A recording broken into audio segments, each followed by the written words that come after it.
I'm here with Colleen. All right. And Colleen, can you just tell me a little bit about what it is you're doing here at SydFIT? So I'm with Yorkville University. I'm doing my practicum right now.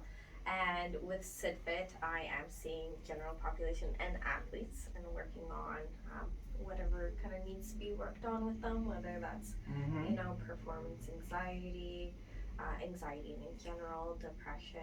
I also like to work with eating disorders as well, that eating behavior and confidence with training in the gym, performance, whatever that might look like. Confidence is so huge because you can have all the skills, and if you don't have the confidence to execute those skills, it means nothing. So, what kind of how do you work with somebody on their confidence? I think there's a level in sport, all sports, whether that's boxing, figure skating, where once you have the physical skills, that's when the mental training really comes in. And if you don't have that mental training, you might break under pressure. That's the goal to work with athletes. Is we work so much on our physical training, so much. We train throughout the day, every day. But do we ever work on our mental training? That's what I want to get at, is making that mental performance just as much as a priority as that physical performance. So what I find is that athletes can get by without that mental piece for quite a while. And then at the elite level, you need that to get.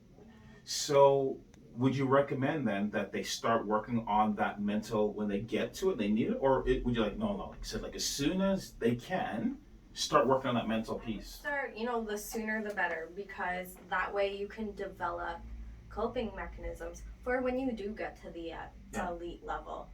That way you're prepared for that elite level. There's a lot of pressure in there for performance wise, obviously.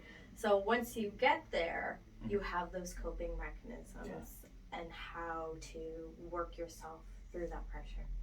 So sooner the better. Is there an age that you say is good to start working on that? Working on that mental piece? Not specifically. I wouldn't say there's a specific age, but I do find, especially in adolescence, they're going through a lot at that time, and that's probably a good time to get them into mental training for sure. And is there a difference in terms of male and female, in their development in terms of when they should start working on it? Everyone matures at a different rate and they mature at a different age. But like I said, the sooner the better you're able to develop those coping skills. And I noticed when you mentioned some of the sports that require that mental aspect, you said figure skating. Now, why did you say figure skating? Probably the sport I relate to the most. I was a national level figure skater. I did pairs, so the throws and the lifts, all of that. So I know through firsthand experience, and I went through it myself, where I didn't have those coping skills developed at all. And when I hit that age, things started going a little downhill. And it wasn't physically, it was kind of mentally. And that also affected the physical performance. Yeah. And then it affects your confidence in the sport and outside, right? Oh, for sure. Yeah, we don't want that. We definitely, as a coach, we want to make sure that our athletes are not just succeeding within their sport, but outside the sport, because the sport eventually will go away and they'll need to be healthy, active, successful individuals in the world, right? And that's another important part, is that once you retire from sport, who are you after that?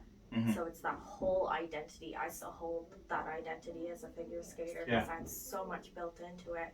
But finding that you're not just an athlete, you're a person, and helping that whole person with aspects of their life in and outside the sport, that's really important.